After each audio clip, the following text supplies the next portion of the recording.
మారు మనసుకు తగినటువంటి ఫలములు ఫలించండి. రిపెంటెన్స్కు తగినటువంటి రిజల్ట్ చూపించండి. మారు మనసు పొందారని చెప్పుకుంటున్నారు, మారు మనసు పొందాలని ఆశపడుతున్నారు, మీ పాపాలను ఒప్పుకుంటున్నారు. సరే, పాపాలను ఒప్పుకోవడం మాత్రం కాదు, పాపాలని విడిచిపెట్టాలి. పాపములను అతిక్రమములు ఒప్పుకొని విడిచిపెట్టువాడు అని దేవుని వాక్యంలో రాయబడింది. వాడు కనికరం పొందుతాడు.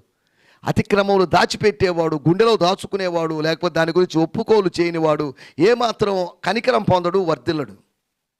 ఇక్కడ మనం చూసినటువంటి మాట, మారు మనసుకు తగిన ఫలములు ఫలించండి. ఫలిస్తున్నామా లేదా? మారు మనసుకు తగిన ఫలాలు ఫలించాలి. మారు మనసు పొందిందని చెప్పిన మనసు మారినట్టుగా ఉండాలి. పూర్వపు స్థితిలోకి మనసు వెళ్ళకూడదు. ఒక ఫలితము అటువంటి ఫలభరితమైనటువంటి అనుభవంలోకి, అనగా పుష్పించే ఫలించే అనుభవంలోకి రావాలని, ఆత్మ జీవితంలో మన ఆరంభము ఇలాగ కొనసాగాలని దేవుడు కోరుకుంటున్నాడు.